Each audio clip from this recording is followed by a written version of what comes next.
Sunday, everyone! So, we're back with Trading Cryptocurrency 101. And last time we learned about LoomX, and this time we're going to look at Binance. So, yan, Google Chrome ulit tayo.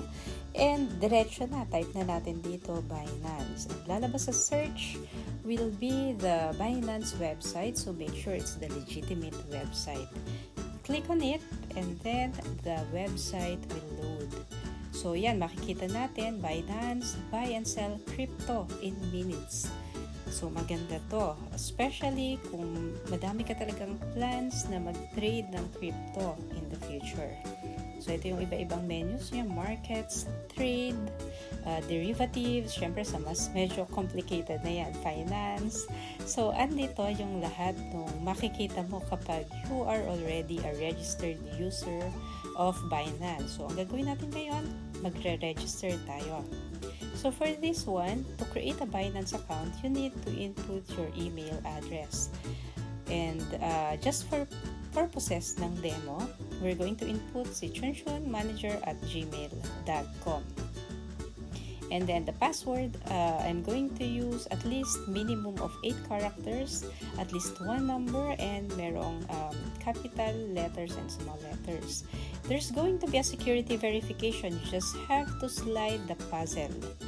Ayan. So make sure na kapantay niya yung piece. And after you do that, there will be an email verification. So may 6-digit number na isasend sa atin. Tingnan natin sa Gmail kung na-receive na natin yung email from Binance. Okay, loading si Google Workspace. So dapat ready na din kayo with your Gmail account. And then confirm your registration. Tingnan natin. Ayan, si Binance, nagpadala na siya. 857320. So, pwede natin kopyahin to or i-type natin. Okay, so balik tayo kay Binance ngayon and i-paste lang natin dito. Ayan. Automatically, mariread na niya yon. And welcome to Binance. So, ayan, meron na tayong user account at this point. We will be able to see, meron ditong go to dashboard. Pero hindi muna natin i-click to. Meron tong deposit crypto to start trading. Buy crypto with your credit card. Although, I won't suggest it. Kasi kung bumagsak yung crypto, ang lalabas yan, meron ka pang utang, diba? So, yung savings sana, yung talagang you can, hindi ka iiyak kapag nawala sa'yo yun.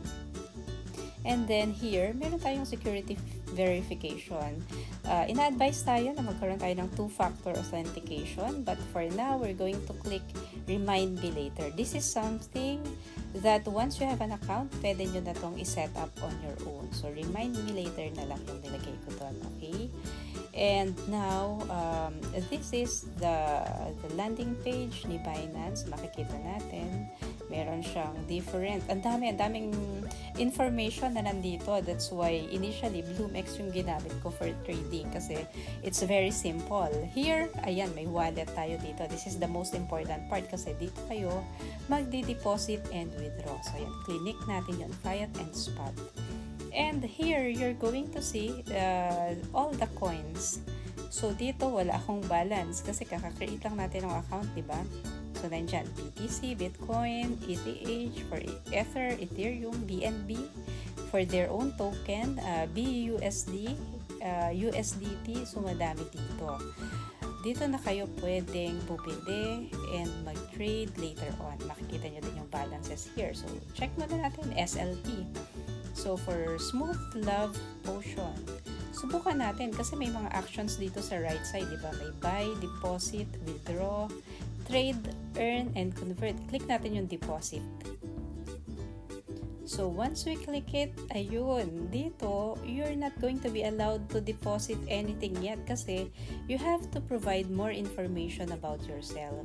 So, kailangan makumpleto muna natin yon. So, i-click natin tong verify now. Upon clicking this, makikita natin na yung personal verification, we're going to be prompted. Based on the IP address, madedetect niya kung nasang country tayo. So, we just have to confirm kung tama yung na-detect niya. Kung hindi naman, palitan nyo lang ng Philippines. And then, we just click OK. Okay, so these are the different types. Pwede tayong maging basic member, pwede tayong maging intermediate member, or advanced. Iba-iba kasi siya ng requirements na hihingin sa atin, and iba-iba yung limits or transactions that we can perform depending on the classification ng verification natin. So for basic, ito, personal information lang to, and very fast yung review time nila. This is going to take just 1 day. But for intermediate, we have to give all the basic requirements, and then we need to provide a government-issued ID. There should be facial recognition as well, and the review time can take up to 10 days. So these are the differences. For advanced naman, of course, all intermediate requirements, and we need a proof of address. Plus, the review time is also the same. It's up to 10 days. So, verify muna natin itong basic.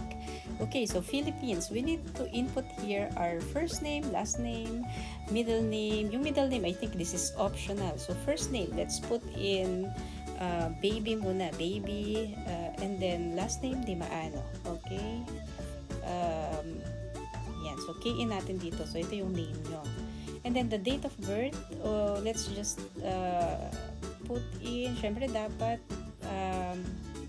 hindi na kayo minor when you do this. So, ito, 2002, August 1. And then, kung kompleto na yung details, we click continue. So, after that, we have to provide basic information on the street address, postal code, and city. So, kita nyo, required field siya. Hindi pwede na hindi nila alam kung saan, saan ang location nyo. So, let's input 12, Blooming Creek, postal code 1603, lagay na din natin kahit hindi siya mandatory, and then city, Pasig. Okay, so basic verification complete. So, ganun lang siya, di ba? Ang bilis lang. But at this point, ayan, nagbago na, di ba? Verified na yung nakalagay doon sa baba. It's very quick and easy. And crypto deposit, you can unlimited, and then crypto withdraw 0.06 Bitcoin daily. So, yan yung mga limitations natin. But this has to be, yun nga, fully verified first. Okay, so since na-click na natin yan, let's check first. Punta tayo sa wallet, fiat and spot, deposit, and withdraw. And here, ayan, loading ulit yung page, and the coins are going to be retrieved and displayed again. Kung meron kayong coin, lalabas na dito yung balances natin. But since wala pa, click natin Ethereum deposit, kunwari. Kasi Ethereum, ito yung ginagamit natin for buying Axie. Okay, dito, please complete identity verification pa. So, click verify na ulit. Babalik ulit tayo dun sa page natin kanina. And while we are already confirmed for, or verified for basic, we have to go to intermediate. Verify now. So, this one, we have to provide a government-issued ID card or a passport or a driver's license. So, click natin to. Kunwari, government-issued ID card yung gagamitin natin. Government-issued ID card, and then let's click continue. Okay, so dito naka-indicate, we have to upload an image of our ID card, and then should be government-issued, original, full-size, unedited documents, and then dapat place against a single-colored background para madaling makita. No black and white images and no edited or expired documents, and then click continue. Yan. So at this point, we're going to locate nasan ba yung ID natin. So hanap tayo. But this one, since I'm just going to do a demo for you, nag-click muna ako ng edit image. Hindi naman natin itutuloy yung saving nito dun sa dulo. So let's click that, and then ito yung back kunwari. So maglo-load dyan. And then click continue. So at this point, we need to take a selfie photo. So we must be able to upload a portrait photo of ourselves. So click here and then locate the file again. Ayan. So wala muna tayong nilagay na actual photo. And then click continue. Ayan. Pag click natin yung continue, we're going to see here that portrait is not valid for facial verification. Yan. So at this point kasi, dapat picture nyo na talaga yung ipapakita nyo so that it can be validated by the system. But since this is just for demo, para lang makita nyo yung step by step, hindi muna tayo nag-provide ng actual photo. So it tagged us as verification failed. So once you have all the data that you need, you just have to click verify again. And then, balik muna tayo. So yun lang, ganun lang yung process. So sa Fiat and Spot ulit. Let's go here. And tingnan natin, yan, deposit, ganun pa din. Kasi hindi natin natapos yung verification. But this is very simple na, guys. So you can do this by yourself. At least you know where to go and you know what to do and you know the things that you have to prepare for, especially the ID. So that's all for now, and thank you for joining us again. Please click subscribe.